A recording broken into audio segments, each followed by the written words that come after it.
características hacen que el suelo tenga una gran diferencia, simplemente por el tipo de ambiente en el que se están desarrollando. Y recordemos que el tipo de ambiente también tiene una influencia en el tipo de vegetación.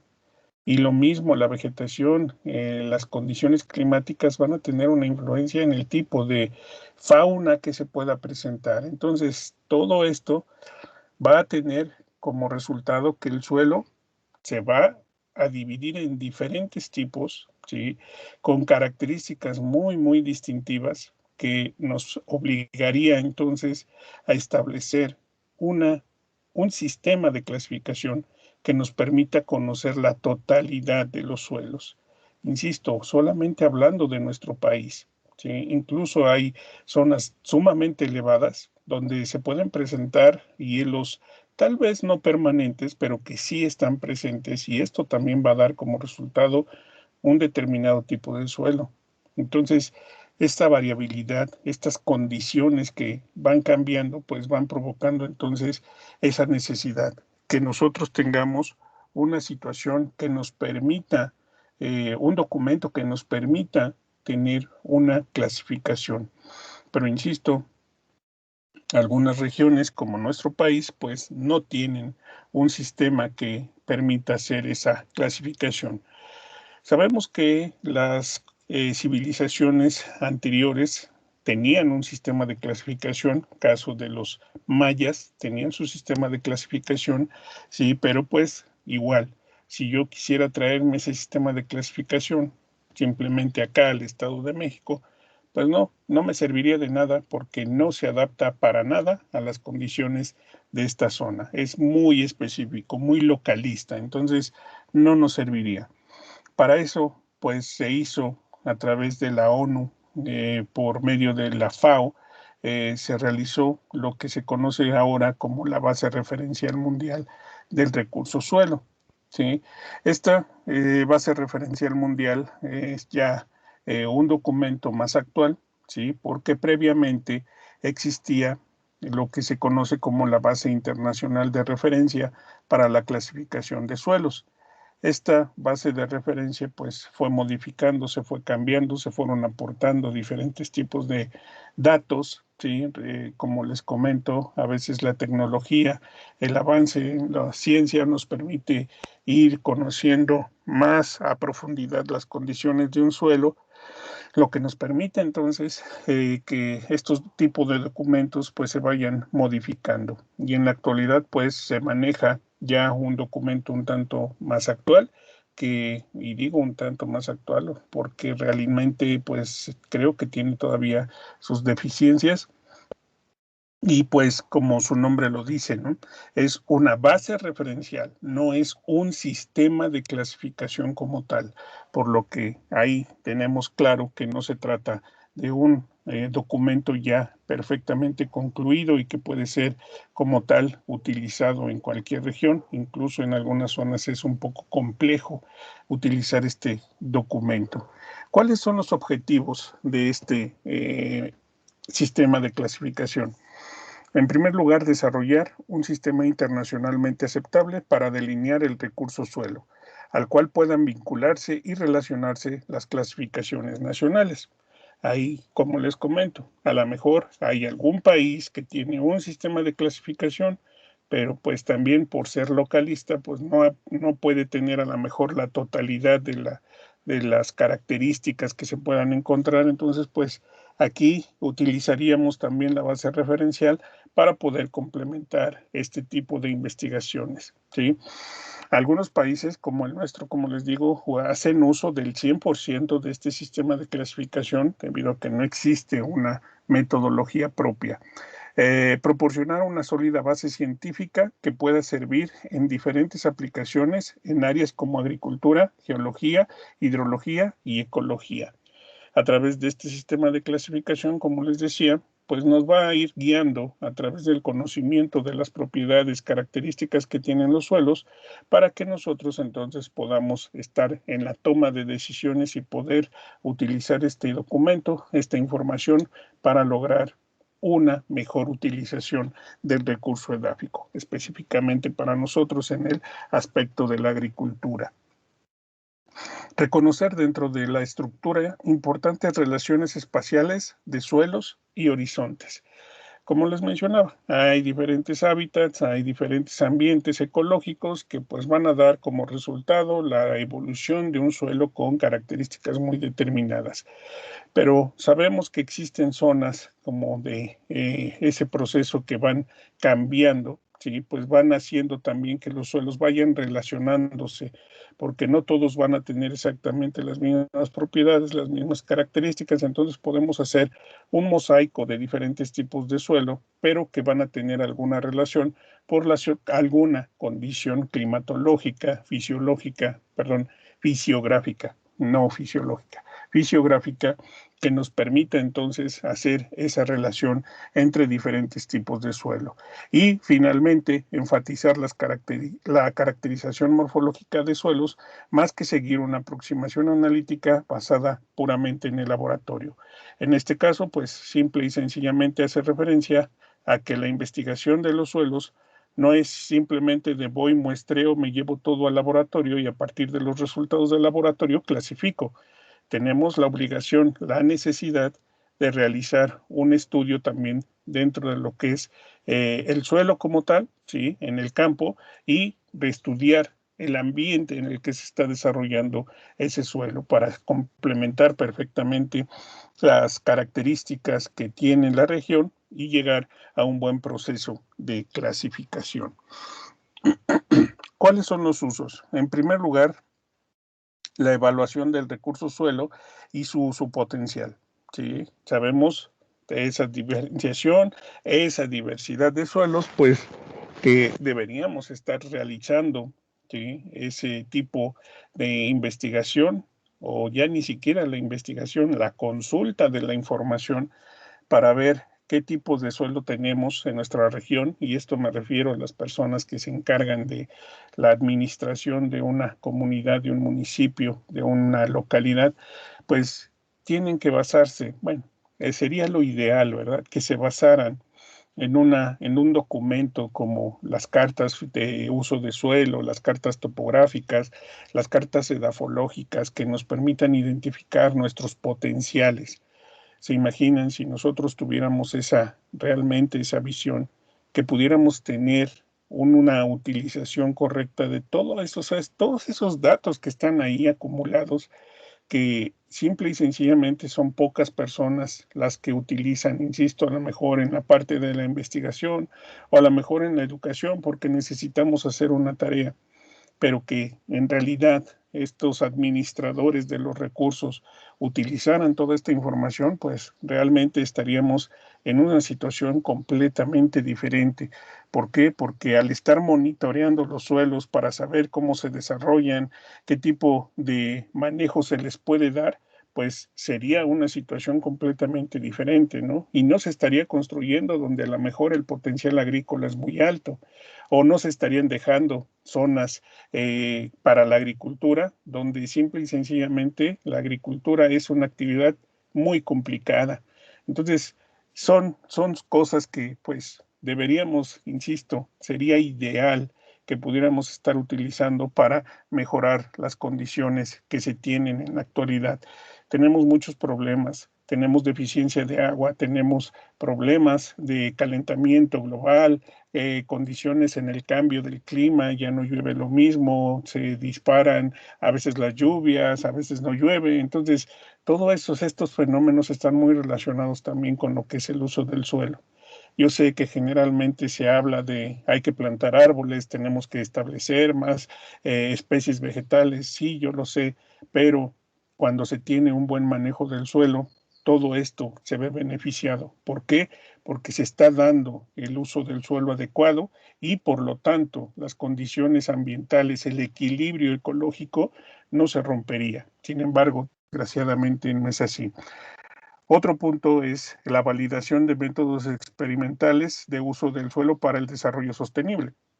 Esto está más relacionado con lo que son algunos experimentos, algunos ensayos que se realizan para poder determinar algunas características y que se comparte la información entre laboratorios para poder llegar a una muy buena extracción o reconocimiento de alguna propiedad o característica del suelo. Al mismo tiempo también se realiza la transferencia de tecnología. Es otra situación nuevamente. Cuando nosotros tenemos una situación de manejo, ¿sí? Algún encargado, no sé cómo se le llama, creo que es comisariado ejidal o algo así, que se encargan de lo que es el manejo de los recursos y la obtención de algunos bienes que nos permitan manejar nuestros suelos, pues generalmente no se hace un estudio, un reconocimiento de lo que son las condiciones del suelo y a veces se adquieren equipos o maquinaria. Nosotros mismos, si tenemos el recurso, se obtienen maquinarias, implementos que a lo mejor no son aptos para el tipo de suelo. Entonces, a través del conocimiento de todas estas propiedades que ustedes ya conocen, las propiedades físicas, las químicas, el reconocimiento a través de la taxonomía de suelos, pues vamos a tener una mejor idea de qué tipo de implemento voy a utilizar, ¿sí? De qué, por ejemplo, un tractor, ¿sí? ¿Qué tanta potencia necesita mi tractor? ¿Necesito un tractor de buen tamaño o con un tractor pequeño sería suficiente? Conociendo entonces todos estos documentos, la información que sabemos de campo, el conocimiento que traemos de la edafología, podremos sin ningún problema hacer una muy buena manejo de todo este tipo de implementos de maquinaria, ¿sí? Y al mismo tiempo estar transfiriendo esta tecnología.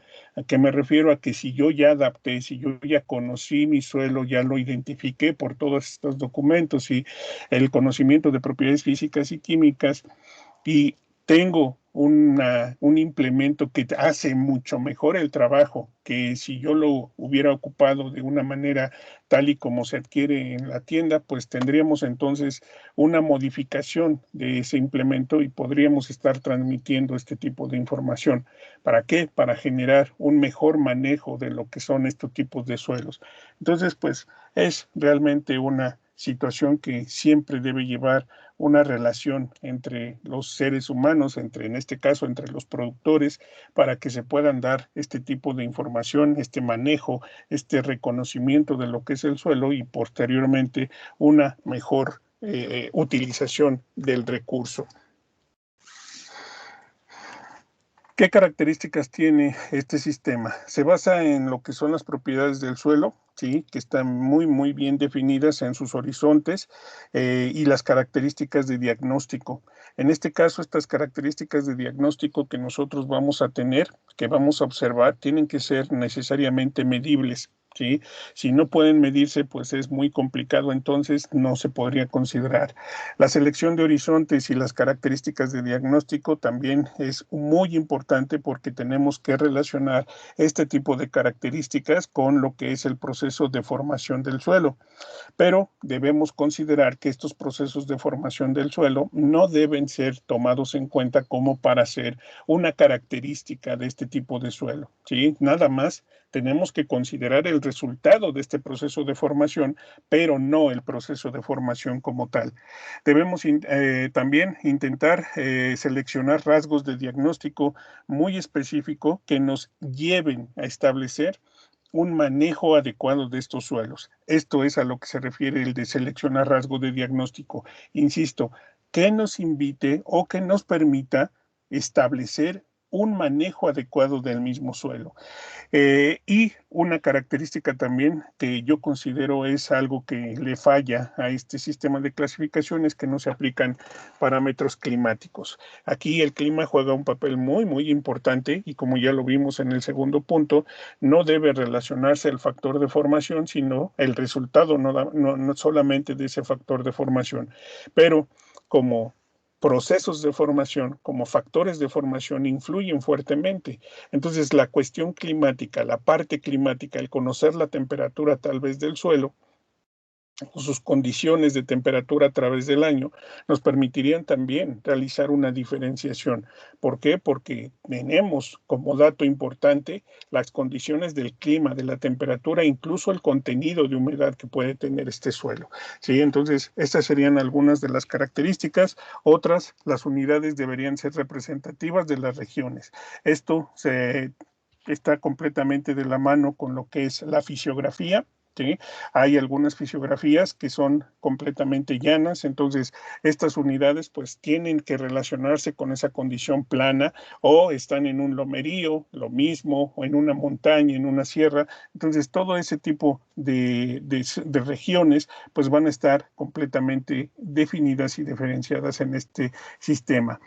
La base referencial, como ustedes pueden observar ahí, no sustituye a un sistema de clasificación si es que existiera en algún país, no lo sustituye, simplemente sirve como complemento para poder realizar una buena clasificación de suelos. ¿Dudas hasta aquí? No, profesor. El nivel categórico superior, sí, donde estamos ya cuando estamos entrando en lo que es la clasificación, va a diferenciarse principalmente por lo que son los procesos pedogenéticos primarios que dan las características específicas al suelo, ¿sí? Estas son características muy claras como la textura, como una estructura, como una acumulación de arcilla, no lo sé, ese tipo de características que puedan darnos esa condición. En los niveles categóricos inferiores, las clases se diferencian de acuerdo a cualquier proceso formador secundario. ¿Sí? Entonces aquí pues ya estaríamos teniendo como resultado tal vez un moteado, unas lenguas, unas interdigitaciones, según son fenómenos que ya se consideran secundarios, pero que van permitiendo entonces esa diferenciación. ¿Qué características del suelo son consideradas? Pues son consideradas características que pueden ser medibles, como ya lo mencionamos, y que pueden obtenerse tanto en campo como en laboratorio. Aquí también debemos considerar que dentro de lo que es el laboratorio tenemos que irnos hasta un nivel de detalle bastante elevado y estaríamos hablando de lo que son prácticas de estudio microscópicas. Entonces aquí estamos hablando de todo tipo de características que pudiéramos encontrar dentro de lo que es el recurso suelo. Aquí pueden observar, estamos hablando de color, estructura, textura, biología, poros, concentraciones, moteados, cutanes, nódulos, reacción del suelo, distribución de tamaño de partículas, capacidad de intercambio catiónico, sales solubles, etcétera. Entonces, todas esas características son las propiedades que nosotros, las características que nosotros debemos estar considerando y midiendo para poder llegar a una clasificación.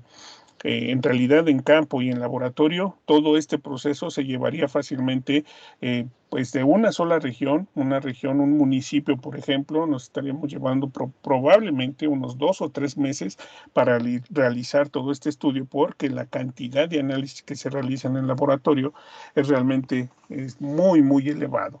Luego también tenemos que considerar las propiedades del suelo, que son combinaciones de características del suelo que se sabe ocurren y que se consideran indicativas de los procesos formadores presentes o pasados. Aquí, por ejemplo, estaríamos hablando de propiedades vérticas, ¿sí? Textura pesada, mineralogía esmectítica, slick and sight, consistencia dura, que es adhesivo, que tiene contracción, que tiene expansión, etcétera. Entonces, son ya relacionar todas esas características que vimos anteriormente con un resultado de la presencia de esas características. Y es aquí, como ustedes pueden ver, el resultado de esas características. Podemos hablar de una textura pesada por la presencia de arcilla. También por esa presencia de arcilla podemos hablar de la presencia de slick and sight o que se pueda presentar un proceso de expansión o contracción o que simple y sencillamente no exista una estructura en el caso de suelos con una condición muy arenosa. Y también, como ya conocemos, tenemos que identificar perfectamente todos y cada uno de los horizontes que están presentes en el suelo. Cuando nosotros estamos realizando un estudio, cuando yo tengo la posibilidad en el tiempo que era posible llevarlos a campo y abrir un perfil y conocer cada una de las condiciones del suelo, en este caso se buscaba la apertura de un perfil para conocer la génesis. También al momento de abrir ese perfil tenemos la posibilidad de estudiar todo lo que son las características de los horizontes. Sabemos que podemos darle un nombre, podemos darle una letra mayúscula, que son los horizontes morfogenéticos. Pero además podemos darle letras minúsculas. Aquí ya no es solo una, sino varias. Puede llevar las letras que sean necesarias según las características que tengan los horizontes. Entonces tenemos que darle su nomenclatura. Ya sabemos, ya puede ser un horizonte A, un B, un C, un E, un R, ¿sí? O esos nombres, esas propiedades que tiene, además con representadas con letras minúsculas. Entonces podemos tener, por ejemplo, un horizonte AP, ¿sí? ¿Qué significa un horizonte AP? Pues es simplemente un horizonte con acumulación de arcilla no mayor al 30% y la P significa que tiene un disturbio por la labranza. Entonces, de esa manera nosotros también tenemos que identificar, ¿sí?, a nuestros horizontes, pero además, una vez que ya les dimos ese nombre, tenemos que caracterizarlos todavía más allá, saber qué profundidad tienen, saber hasta dónde está el límite de cada uno de los horizontes, qué tan denso es, qué tan compacto es, ¿sí? El límite del horizonte es claro, es gradual, es difuso, entonces todas esas propiedades tenemos que estarlas observando dentro de lo que es el estudio ya en campo. Este tipo de prácticas, cuando se hacen en laboratorio, es imposible. No podríamos hacerlo porque no tenemos una condición para observar todas estas propiedades que puede tener nuestro suelo en campo. En algunas ocasiones podemos trabajar con monolitos, pero un monolito no sería realmente algo que nos permita tener una identificación total de lo que es la región. ¿Por qué? Porque a veces hasta si incluso una vez que está abierto el perfil, tenemos que realizar barrenaciones para poder observar si las características que estamos observando en el perfil se están presentando en una zona de influencia de ese perfil. Entonces, siempre se tienen que estar observando todo esto de la parte de los horizontes directamente en campo. Es imposible realizarlo en laboratorio. Esto es completamente diferente entonces. Cuando estamos hablando entonces del sistema de clasificación de FAO, podemos hablar entonces de lo que son los grupos de suelos. Y aquí ustedes pueden observar todos los grupos de suelos que existen dentro de lo que es el sistema de clasificación FAO. Pueden notar que es una cantidad realmente muy alta. A diferencia de lo que veremos en el siguiente sistema, que es el de Estados Unidos, donde la cantidad de grupos se reduce solo a 12. Pero aquí pues estamos hablando de todos estos. Entonces observen, tenemos desde lo que son los acrisoles, alveolubisoles, alisoles, andosoles, antrosoles, arenosoles, calcisoles, cambisoles, kernocem, criosol, durisol, ferralsol, fluvisol, cleisol, gipsisol, histosol, castanosem, leptosol, ixisol, lubisol, nitisol, feosem, planosol, plintisol, potsol, regosol, solonchac, solonets, umbrisol y vertisol. Son entonces los grupos los que deberíamos más o menos tener una idea de cuáles son sus características, porque si en algún momento necesitamos o tenemos una información y nos dicen, no, pues la zona se caracteriza por tener suelos de tipo nitisol. Ah, bueno, si ya es un nitisol, entonces, ¿qué características tiene, no? Entonces, ese tipo de conocimiento es el que deberíamos, insisto, sería lo ideal que deberíamos tener para más o menos conocer entonces los tipos de suelo que se pueden presentar. Luego vienen las unidades inferiores, ya cuando estamos hablando de un sistema de clasificación un poco más avanzado, pues tendríamos todas estas características. No las voy a leer, no las voy a mencionar todo, pero cada una de ellas tiene una característica propia. Si ustedes quisieran tener ya más conocimiento de qué significa cada uno de ellos, pues yo los invitaría a investigar o revisar el documento y ahí les describiría perfectamente qué significa cada una de estas cosas, ¿sí? Es realmente ya una situación a lo mejor un tanto más tendiente hacia la pedología que a la edafología. Aquí ya no me interesaría mucho, a mí me interesaría más que conociéramos al menos un poquito de cada uno de estos, ¿sí? Pero ya llegar hasta acá, ya es estar hablando, como les menciono, de una situación netamente pedológica, donde pues ya no hay tanta relación con lo que es el manejo de las especies vegetales. Después tenemos horizontes de diagnóstico. Todos estos son algunos horizontes de diagnóstico que también nosotros podemos identificar, ¿sí? A través de lo que son los endopediones y los epipediones. Es decir, los epipediones son los horizontes superficiales y los endopediones pues son los horizontes más internos. Y a partir de estas características poder identificarlos. Ahí ustedes pueden darse cuenta que viene el término, ¿sí? Del horizonte de diagnóstico, de dónde se deriva este nombre y cuál es su significado. Entonces, por ejemplo, si estoy hablando de que mi horizonte subsuperficial E es de condición álbica, entonces este se deriva de albus. ¿Y qué significa? Pues simplemente que es un suelo blanco, ¿sí? O podemos hablar de un suelo, un epipedón ándico.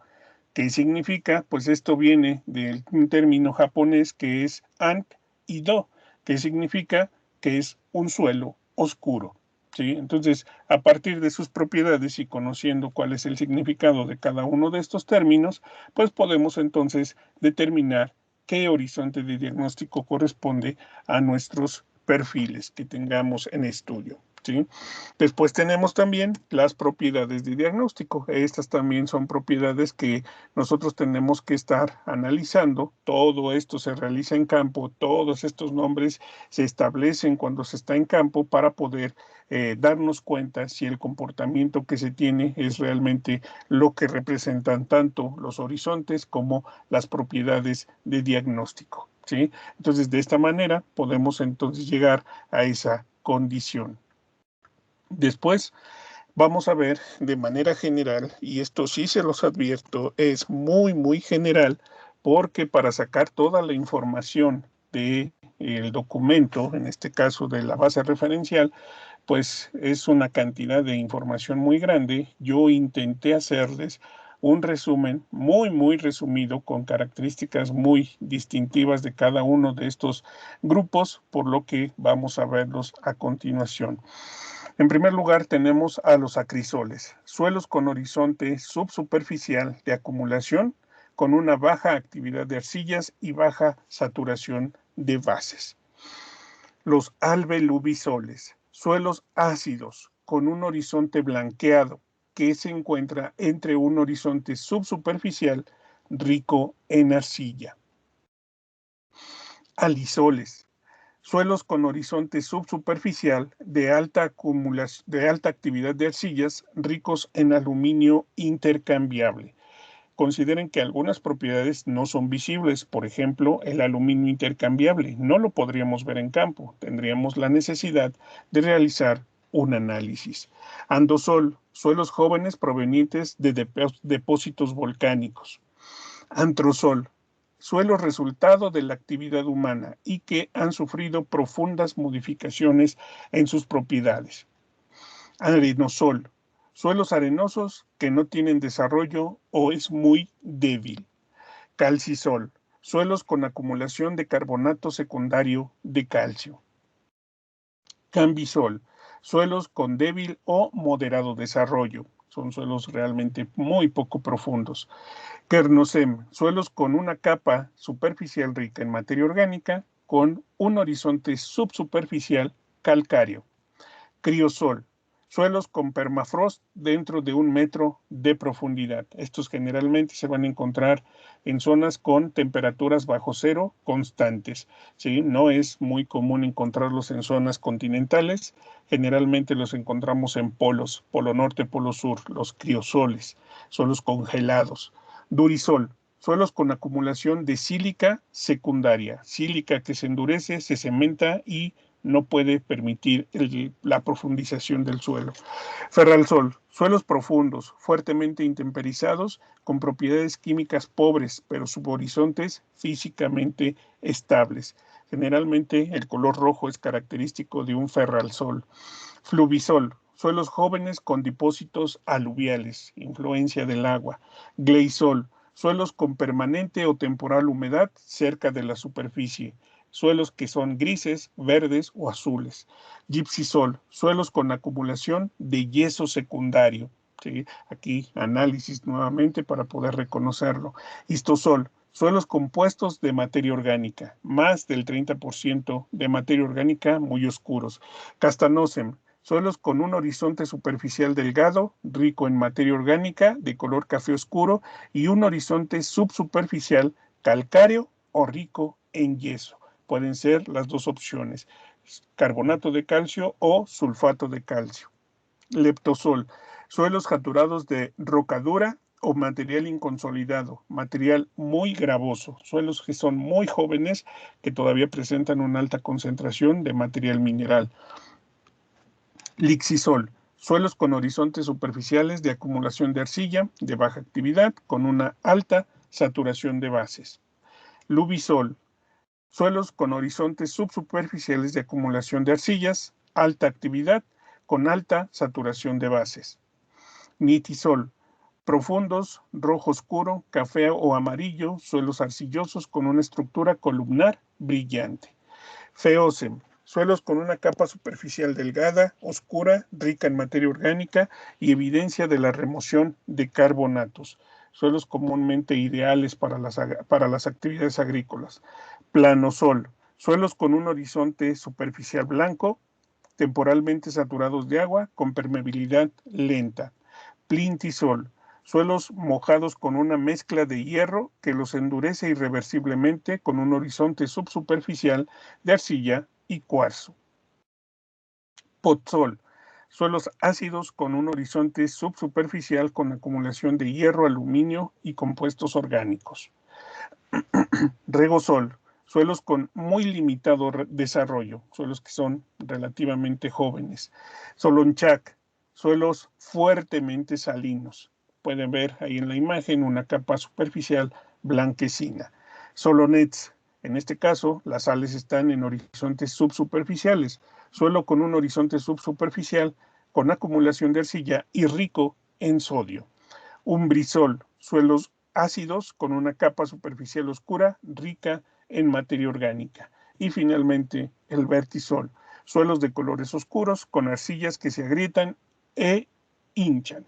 ¿Sí? Entonces, estos son los diferentes tipos de suelo que corresponden a la clasificación de la FAO. ¿Sí? ¿Algún comentario? Profe, ¿y en este Uh-huh. tipo de suelos, se puede cultivar algo ¿En cuáles? en el vertisol? Sí, pues son los suelos de la facultad, corresponden al orden vertisol y los estamos utilizando para actividades agrícolas, pero con sus problemas por esa cantidad de arcilla que se expande y se contrae. Como sabemos, cuando tenemos este tipo de suelos, comúnmente son más difíciles de trabajar por esa cantidad de arcilla y esa compactación que se puede presentar, pero sí, sí pueden ser utilizados. Yo les mencionaba de el FEOCEM, este, que era la condición ideal porque pues tiene un buen contenido de materia orgánica, generalmente son suelos un tanto delgados, sí, pero que tienen lo suficiente para producir. Este sería como que el ideal. Bueno, que si hablamos de otro tipo de suelos, podremos hablar también de el histosol. Estos suelos histosoles pues tienen todavía más materia orgánica que el FEOCEM.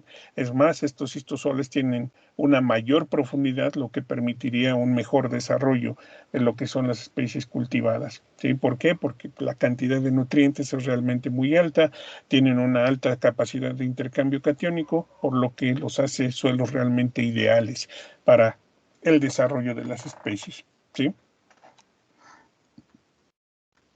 Gracias, profe. ¿Alguna duda?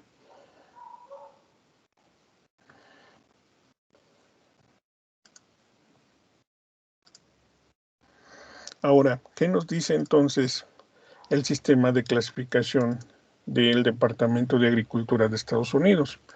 En este caso, nosotros vamos a tener diferencias también entre sistemas, pues existen, ¿sí? Esas diferencias, por lo que nosotros vamos a ver que el sistema de clasificación FAO tiene algunas deficiencias en comparación con este otro sistema. En primer lugar, de comentarles que como ocurre en el caso, lo que ocurre en el caso de FAO, es que pues es una colaboración de diferentes naciones. El detalle aquí es que todas esas naciones pues en la actualidad apenas se está realizando diferentes reuniones para poder ir mejorando este sistema de clasificación. No estoy diciendo que ha quedado en el abandono, no, no es así, pero no han habido suficientes aportes, por lo que el sistema ha permanecido casi intacto por un periodo de, yo diría, de casi 10 años, ¿sí? O más. Por lo que, pues, ustedes si toman un documento que tiene tanto tiempo y que sabemos que la tecnología, la ciencia ha avanzado y que nos permite conocer más allá a los suelos, pues no se entiende por qué no se tienen unas mejoras en este sistema. Por lo que si tiene sus deficiencias, ustedes vieron que como que todo lo que les leí van a decir, bueno, pero hay cosas que se diferencian, sí, pero también hay muchas que son muy semejantes y cómo puedo separar entre uno y otro, ¿no? Pero bueno, son condiciones que así se están presentando y que pues tenemos que utilizar, es el sistema que nacionalmente se ocupa. En el caso del sistema de Estados Unidos, aquí sí hay una diferencia y este sí es un sistema de clasificación. Ya no es una base referencial, es un sistema de clasificación como tal. ¿Cuál es la diferencia? El dinero, ¿verdad? Porque Estados Unidos tiene y puede hacer lo que quieran. Entonces, este sistema inició lógicamente en su país, en Estados Unidos. Este documento comenzó a trabajarse y comenzó a crecer.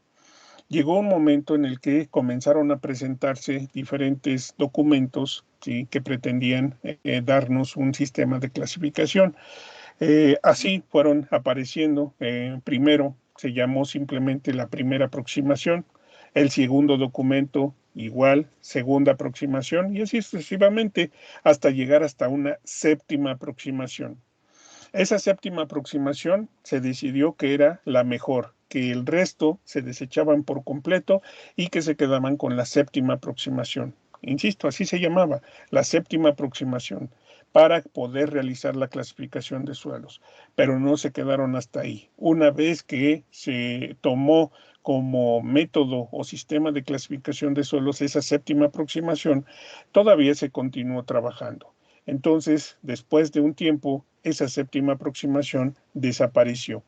Ya no se llamó séptima aproximación y le cambiaron el nombre a simplemente Soil Taxonomy. Entonces, esta Soil Taxonomy, desde entonces, desde que apareció ya como tal con este nombre, ha venido actualizándose. Y esta actualización es constante. Cada 2 años se están presentando un nuevo documento, cada 2 años, que no busca modificar drásticamente el documento original, pero que sí va aportando algunos cambios dentro de lo que es el sistema de clasificación debido a esta diversidad de suelos. Ahora, este sistema de clasificación no solamente se basa en el estudio de los suelos de Estados Unidos. El Departamento de Agricultura de Estados Unidos, así como en el caso de las guerras que distribuye soldados por todo el mundo, pues también ocurre lo mismo con el sistema de clasificación. Tiene diferentes comités a nivel mundial y cada uno de esos comités tiene 12 comités, por lo que cada uno de esos comités se va a aplicar, se va a poner a estudiar únicamente un orden de suelo. Y esos estudios entonces van a ir nutriendo cada vez más a este sistema de clasificación. Entonces ya no es únicamente Estados Unidos, sino que ya se distribuyen a través del mundo para poder entonces estudiar perfectamente a cada uno de los órdenes que se tienen, por lo que se considera el documento para clasificación de suelos más completo a nivel mundial.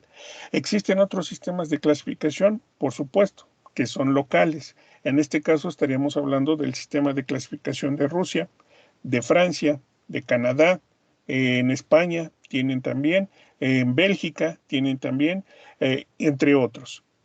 En América ¿A nada más Estados Unidos tiene sistema de clasificación? No, también lo tiene Brasil. Bueno, ya mencionaba Canadá también, pero Brasil también tiene un sistema de clasificación. Tanto el de Canadá como el de Brasil no pueden no pueden ser utilizados en una región completamente diferente, ya sea de América y el mundo, por obvias razones. Sabemos que en el caso de Canadá son condiciones climáticas muy bajas de temperatura, en caso de Brasil son condiciones tropicales que también dan origen a condiciones muy específicas de suelo, por lo que no pueden salir. Y en el caso de Estados Unidos, insisto, como ya salió sola de su país, ya no solamente está en Estados Unidos, pues hace que el documento sea realmente más aplicable en cualquier tipo de región, sin importar el lugar, sin importar condiciones climáticas, porque en este caso, a diferencia del otro, sí considera esta parte del clima. Entonces aquí, pues, ¿cuál es la función en este caso de la clasificación? Pues es organizar todos los conocimientos, como les digo, juntarlos, acumularlos y organizarlos. ¿Para qué? Para comprender, en este caso específicamente, conocer y comprender perfectamente al suelo, reconociendo sus propiedades y también manejarlos de tal manera que podamos agruparlos sin estar siendo muy repetitivos. Entonces, esto nos permite destacar, entender y detectar todas las relaciones existentes, en este caso, en el tipo o los tipos de suelo. Entonces, el Departamento de Agricultura de Estados Unidos, como les digo, ubica únicamente 12 órdenes. Estos 12 órdenes van a ser las características más generales, con las que podríamos identificar de una manera muy sencilla al suelo, ¿sí? Porque son propiedades, como veíamos en el otro, medibles y que pueden ser inmediatamente identificables. Pero posteriormente vienen otras categorías. 5 categorías más para que se totalicen entonces 6 categorías, ¿sí? Esto nos va a permitir entonces ir de lo general hasta lo particular, ya características muy, muy detalladas para poder llegar a una clasificación. Como les decía, este sistema es jerárquico, permite hablar de múltiples categorías. Estamos hablando de 6 y, como les decía, va de lo general a lo particular. Tiene elección de criterios para los taxones. Estos criterios pueden ser las propiedades de los suelos, las diferencias muy, muy definidas también de estos suelos, criterios medibles y no comparativos, la estabilidad que puedan presentar durante todo el tiempo. Sí, algunas zonas no son climáticamente muy adversas, por lo que permanecen sus características muy estables, tienen categorías altas similares y las categorías bajas son las que diferencian esa similitud. Y la génesis, es decir, todo lo que es el proceso de formación del suelo, es el que guía este sistema de clasificación. Es inductivo, ¿sí? A través de lo que es el conocimiento, la experiencia de los investigadores nos permite llegar hasta una clasificación. Es universal, puede ser utilizado en cualquier lugar del mundo sin ningún tipo de problema. Es abierto y estable, como les digo, cada 2 años está saliendo un nuevo documento, pero sin hacer una modificación muy fuerte, es decir, que de repente ya tengamos un documento drásticamente diferente al del año anterior. Sí hay cambios, pero es muy estable este documento, ¿sí? Tiene consistencia, no hay cambios tan drásticos o descabellados que se puedan presentar de repente en el sistema de clasificación. Tienen una nomenclatura propia, existe un documento escrito y su revalidación es constante. Entonces, estas características pues lo hace un documento realmente muy, muy completo. ¿Cuáles son las categorías que presentan este sistema de clasificación? Aquí las tenemos. Tenemos en primer lugar, como les decía, lo más general, son los 12 órdenes. Después, estos órdenes se pueden dividir en subórdenes.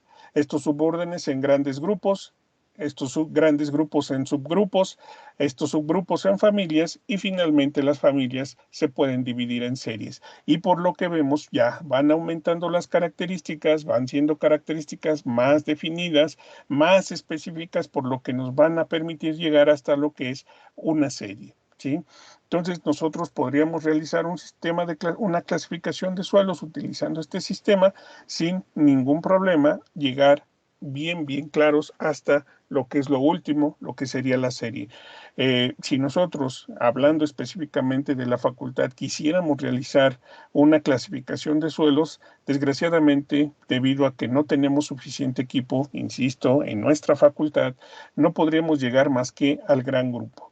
Ya llegar a subgrupo, familia y serie sería más complicado porque es donde comenzamos con lo que es la mineralogía.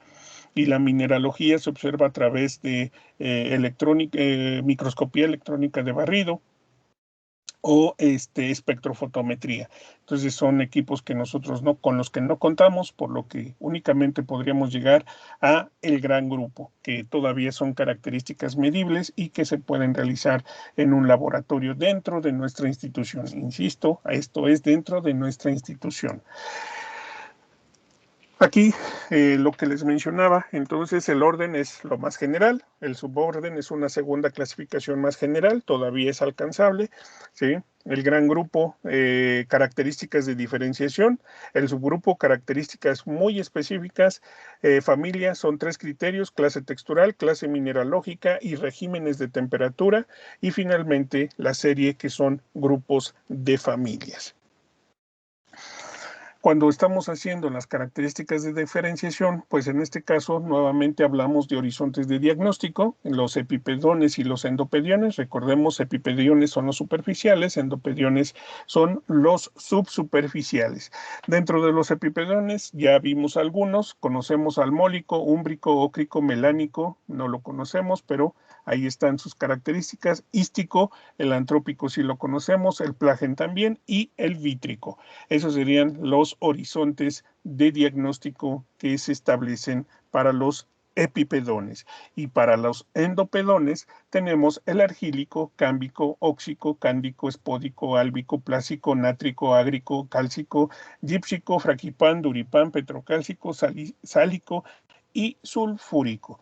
Algunos de ellos también los vimos dentro de lo que eran los procesos de formación, pero ahí de cualquier manera podemos observar algunas de sus características de manera muy general. Luego tenemos algunas otras características de diferenciación, como son los regímenes de humedad, es decir, que tanto agua pueden estar sosteniéndose dentro de lo que son los diferentes horizontes. Lógicamente, esta humedad depende completamente de las condiciones climáticas y de las características que pueda presentar nuestro suelo. Entonces aquí podemos hablar de horizontes acuícolos, údicos, ústicos, arídicos, tórricos y géricos, ¿sí? Estos son algunos entonces de los que son los regímenes de humedad. Luego tenemos también, esto tiene que ver lógicamente con el clima, porque también tenemos que ver con lo que es la temperatura, y estos son los regímenes de temperatura.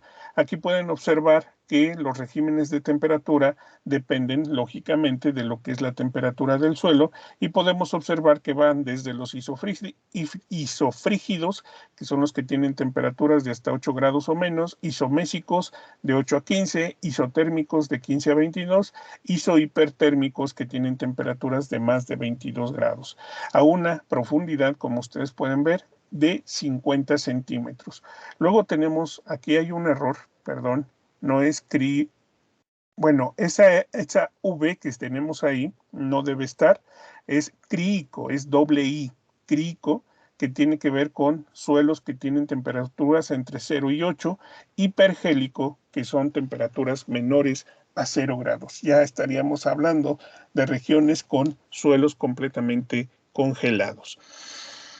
También esta condición, estos regímenes de temperatura se pueden relacionar un poco con lo que es la altitud. Ustedes pueden observar que en zonas donde se tienen elevaciones de más de 3.000 metros, se pueden incluso tener temperaturas menores a 8 grados y así sucesivamente. Ya cuando estamos hablando de condiciones a nivel del mar, podemos estar hablando entonces de regímenes de temperatura hipertérmicos, es decir, con más de 22 grados centígrados a los 50 centímetros de profundidad.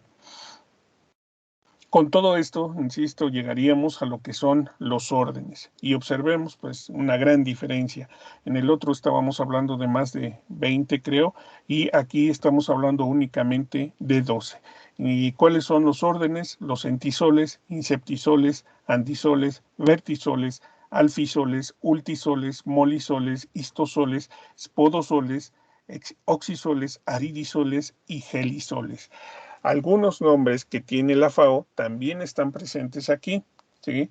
Pero ya cuando se llega a lo que es la nomenclatura ya generalizada, ya cuando hablamos de una cuestión netamente pedológica, pues ya los nombres se modifican.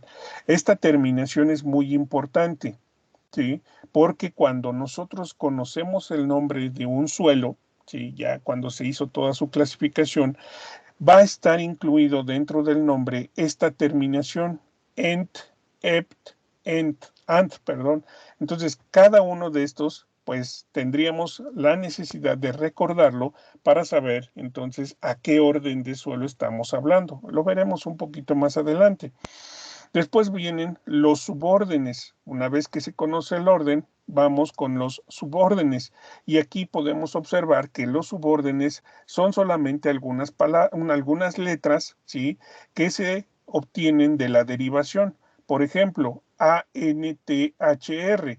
¿De dónde viene ese ANTHR? Pues de antropos, que significa hombre, que tiene una relación con que existe una modificación por el hombre.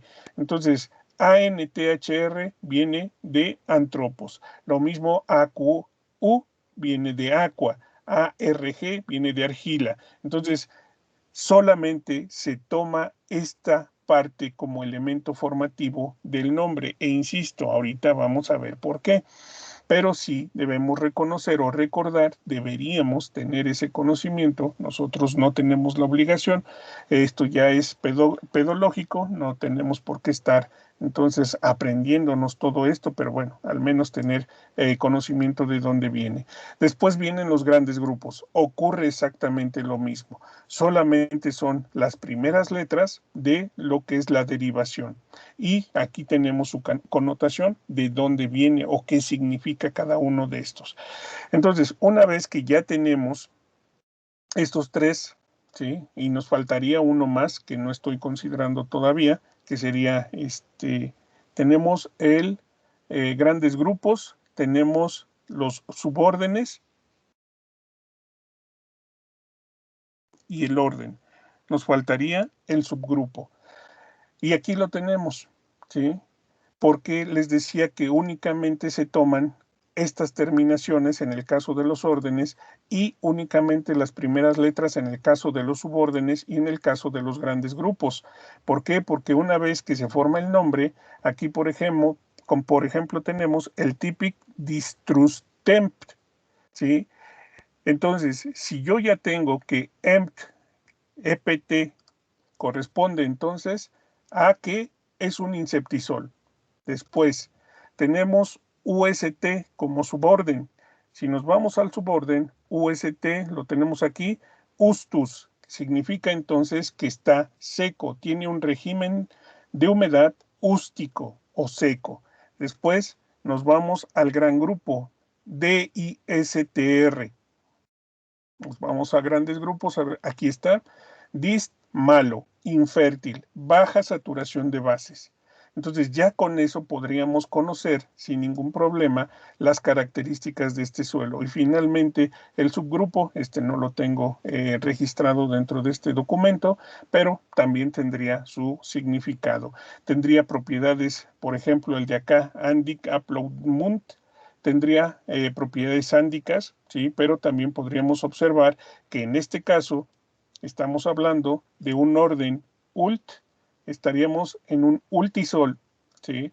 Luego que sería el suborden, lo tenemos aquí, aquí está humus, tierra, presencia de materia orgánica, luego aplo, que sería el gran grupo, encontramos aquí aplo, me parece que no lo tenemos, pero me parece que tiene una relación con la salinidad, ¿sí?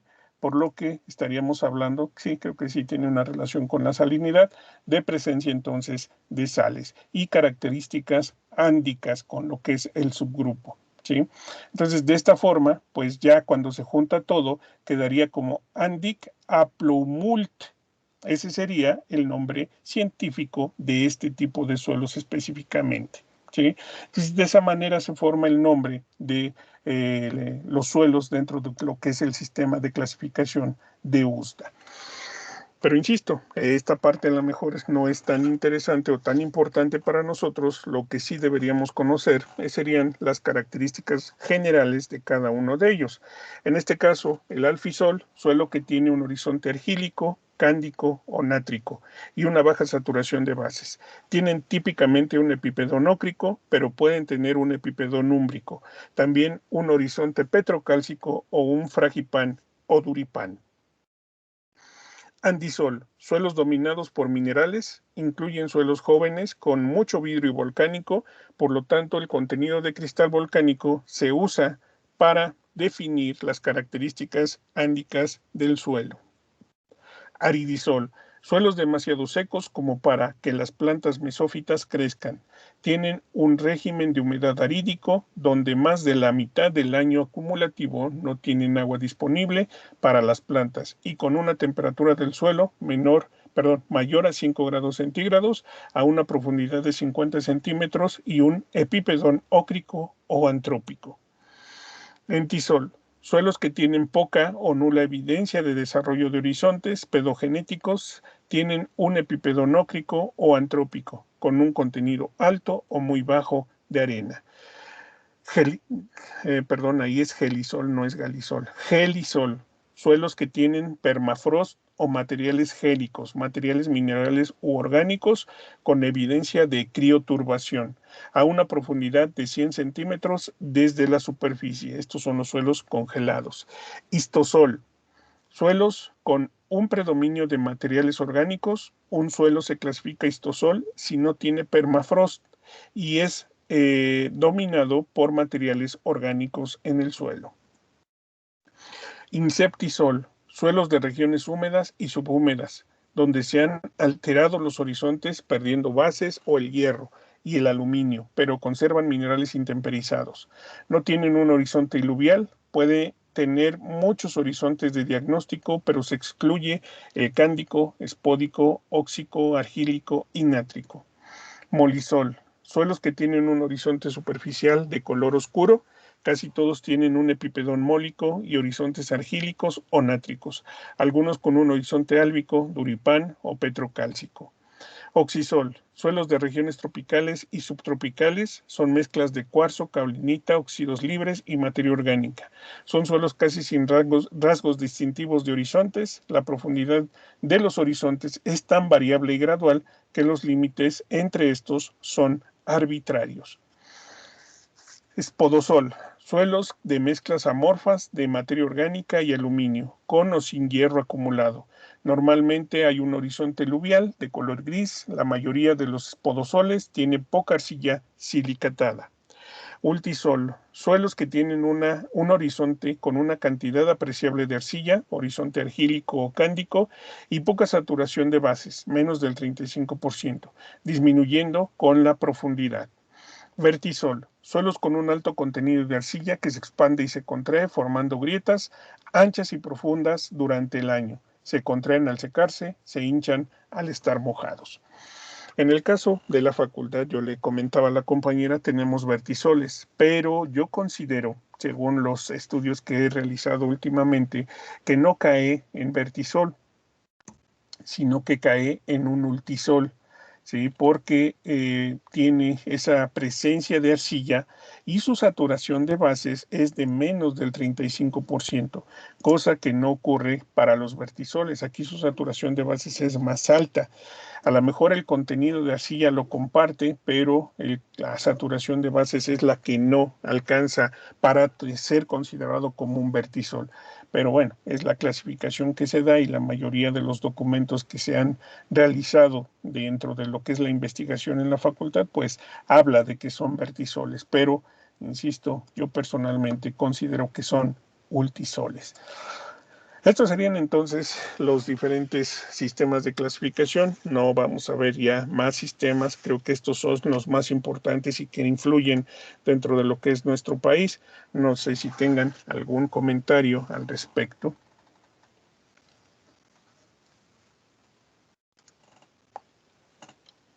Yo, profe, Sí. entonces, un cultivo, ¿hasta qué temperaturas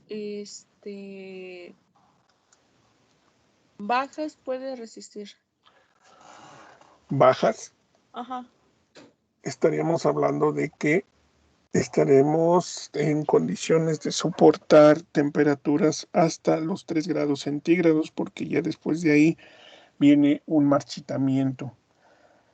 Saben ustedes que en épocas de invierno tenemos heladas, ¿verdad? Sí, profe. ¿Cuándo se considera que cae una helada? ¿Saben?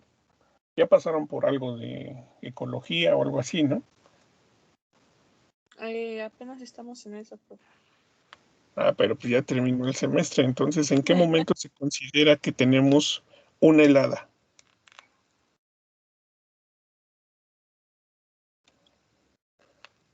¿Sí saben o no saben? Cuando la planta se quema. No, sí, pero ¿en qué condiciones de temperatura? Bueno, a lo mejor yo no me expliqué. Es abajo de los ¿Cuándo? grados, ¿no, profe? ¿Cuándo? Abajo de los 0 grados. No. La helada se considera a partir de los 3 grados hacia abajo.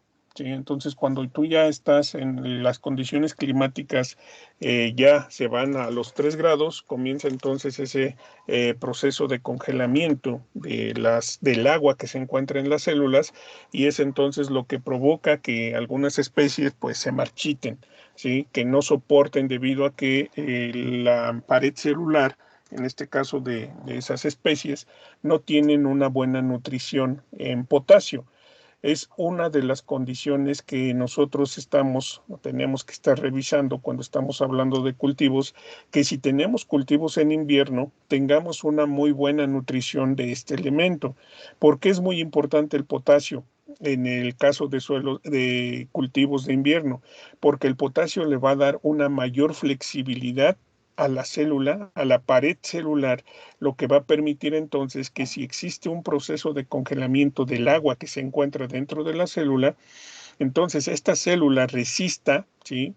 Se pueda estirar, digámoslo así, y entonces una vez que toma nuevamente su forma normal, se descongela, no existe ese marchitamiento. Puede tener, sí, unos ligeros rastros ahí de que hubo un congelamiento, pero no se nos muere la planta. Entonces, nosotros vamos a tener una condición de temperaturas bajas y una resistencia por arriba de los 3 grados. Ya cuando empieza a bajar la temperatura a partir de los 3 grados hacia abajo, pues ya tendríamos ese problema.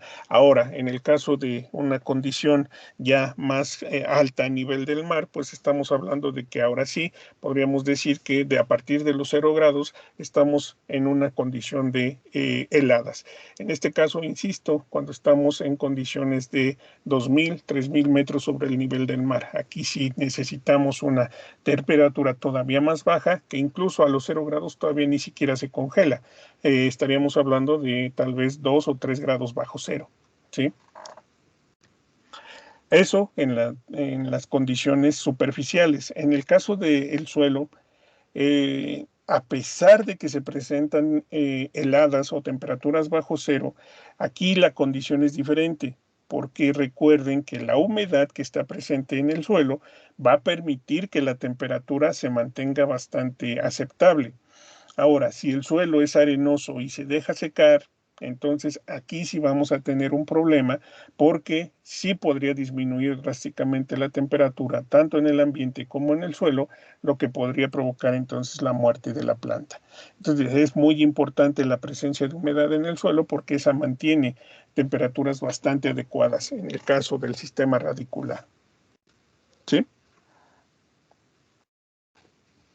Sí, profe.